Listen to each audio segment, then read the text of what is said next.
What up, YouTube? This is GeoStealth1, and I'm coming to you with pretty much an update with my Bandit VXL, specifically for sand and snow. So last year we ended up getting dumped a lot of snow, and I primarily used my 4x4 vehicles to bash around in. But I ended up taking out the Bandit once, maybe twice out there, and it was pretty cool.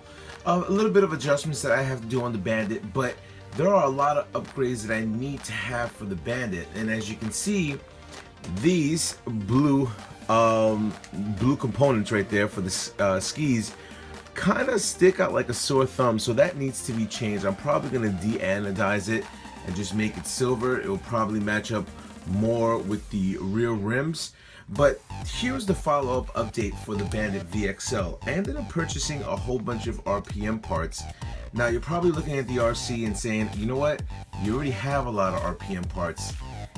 This RC is fully RPM'd out, but I do want to do custom colors with the RC. So let's start off with the first one. I'm going with the front bumper, which the part number is 81169. I'm going with the rear arms, which in actuality are either for the Stampede two-wheel drive or the Rustler, which is 80189.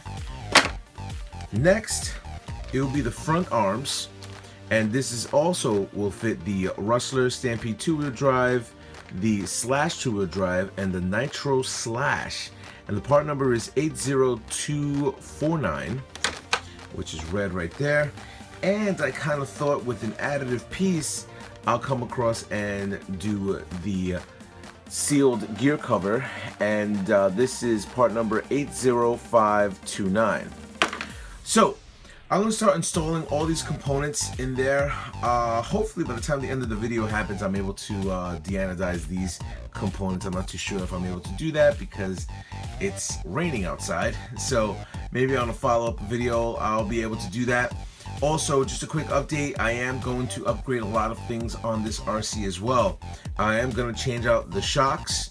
The new body's coming in brand new. I'm going to keep the CJ Greaves body as a collector, and brand new bash body will definitely be in order for that. And I might change out the servo, and I'm probably going to dye the chassis black. So that's primarily what's going to happen. Let me start installing all these components and we'll work on it from that point on. Alrighty, so while you're installing this, while I'm installing this back together, just don't forget, I mean, you're looking at 6 components that you're going to be taking out. Screw here, and the pin and the E-clip right there. Try not to lose the E-clip, because I've already lost 2 of them, which has been very frustrating when I ended up installing this back together. And I'm like, this is bogus. So I ended up having to go to my backup RC screw kit that I had over there. And I'm pretty sure I had that available for me to put in. And I was able to put in a brand new E-clip. So that was good to go for me. So let me finish this up and then I'll start working on the back. Alrighty, so now that I'm looking at the back, it's going to be a lot more components that I have to take apart. You're looking at taking apart the wheel. Both wheels have to come out. I have to somehow get these screws out of here, and I have to get 2 screws out of there if I'm able to do it with still having this RPM protector. So let me start disassembling a few things and see where we're at. Alrighty, so seems like I was able to release that screw and release this screw that I'm screwing right now.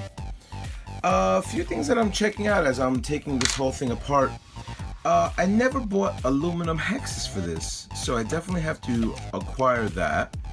I think this is pulling a lot of power to these sand paws. I believe these are the sand paws. Yeah, sand paws. I believe it does pull a lot of power to the sand paws, so I'm most likely going to go with either the MIP or the Traxxas Velocity drive shaft, And then I think that's pretty much it. I was thinking about changing this out to Pro Line. I'm not too sure. Give me your opinion. I've never utilized the Pro Line transmission for this RC yet, but that would be something interesting to check out. So give me your opinion on that one. Let me just keep on going. I gotta undo this screw and I gotta do the same thing on the other side. Alrighty, so before I install this right arm, I'm gonna take apart these two screws so I'm able to install the red gear cover. But something interesting I started checking out on the rims of this RC. They're pretty deep on the hub carrier, or the hub. So I was thinking to replace that one, and I did it on the other side, which is pretty thin, and putting in a much longer one. So I'm going to install that in a few seconds, and I'm going to install the gear cover and the arm, and then we'll work our way up to the front of the bumper. Alrighty, so final part, front bumper, 2 screws. Once I install that, we'll just finish the final product. Alrighty, so now at the final part of the video. As you can see, I have the rear arms and the gear cover. I'm not liking the gray. The gray transmission case has to be changed out. I'm probably either gonna go, I think I'm gonna go with the RPM transmission case black, which it can't conform to the protector right there. I have to change out or dye the top chassis and the bottom chassis, which is gray right now. And as you can see, let me bring this to the front. And you do see the front arms and the front bumper. I just recently ordered the red aluminum bulkhead, and I am going to de-anodize this, or try to find, if I can get from Intergy, a red version so it all meshes all together, and I'm getting a new body. So that's where I'm going with this RC. Hopefully I can get it up and running. I am gonna ride it once it does snow. No matter what, it is going to get a video uploaded for you guys, for you to check out how the skis work, how the paddle tires work, and it should be definitely a good video. So hopefully this video was informative to you. If you liked it, give me a thumbs up, rate, comment, subscribe, and to all my fellas up in YouTube. Later.